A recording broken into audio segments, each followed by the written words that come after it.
So hello everybody, this is Vitali here at Firestorm Records, home of Red Barn Productions, and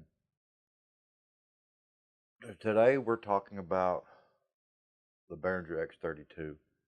I've had this a year now, and as you know, uh,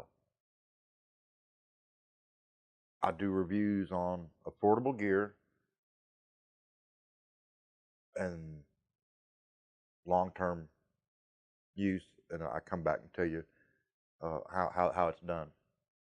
These videos aren't to tell you how to hook them up or how to use them or anything like that. There's a ton of videos like that on YouTube, but there's not that many that will do a long-term review and come back and tell you whether the gear was worth the money or did it stand the test of time or anything like that, which is what I do. You look at some of my videos, I've got gear going back 7 years.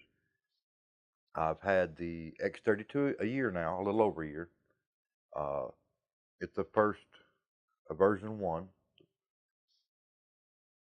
Uh, right up front, I'll say that I had it exactly 11 months, and I had a problem with it. Uh, I contacted Behringer. They immediately sent me an RMA. I sent it in. They had it a month, uh, but they fixed it and they sent it back. No problems. Uh, I'm very pleased with it. Uh, knowing that it quit on me. Would I buy another one? You bet I would. When this went down, I had some shows. Not only did I have some shows booked, I had some recording going on, and I used my X32 both for live shows and in the studio as my interface. So the minute it went, I realized that it was down and it was gonna have to be sent in. I got online, went to Sweetwater, and I bought me an X32 rack right then. Didn't think twice about it. That's how much I like the X32. It's been around 5 years or so now. Uh, it was a great board then. It's a great board now. I will say that I love everything about this board. There's too many positives to even begin to list them all. The the negatives are very few. The only negative I have is that it doesn't have a built-in Wi-Fi like a lot of the newer boards do, but that's okay. Uh, that's a very minor negative in my opinion because all you need is a cheap router and you're good to go. Uh, I also have the X Touch, which works well with the X32 console and the X32 rack. That's a different story, and I'll tell you all about that later. It saved my butt while this was in the shop. Uh, okay, 1 year out, I did have a problem with it. They fixed it. They sent it back. I've recorded several albums for other artists with it. I've done I don't know how many live shows with it. Everybody loves it. Uh,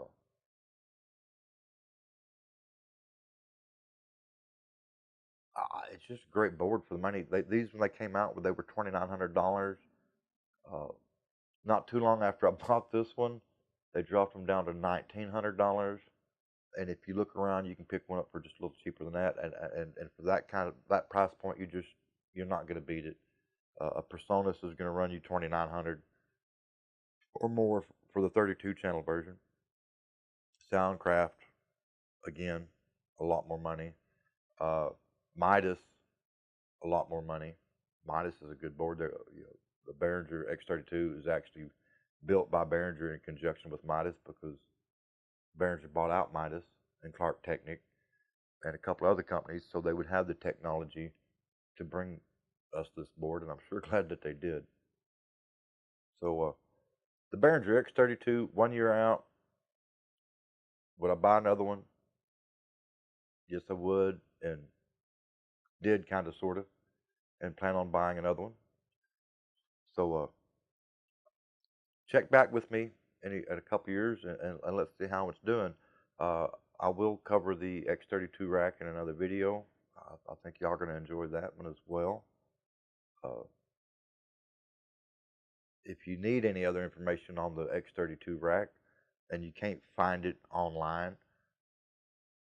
you can leave it in the comments section, and if I have the time and I know the answer, I will get back to you. Uh, if there's some video that you would like to see on the X32 or the X32 rack, then feel free to leave that in the comments as well. This is Vitali here at Red Barn Productions, and y'all have a great day.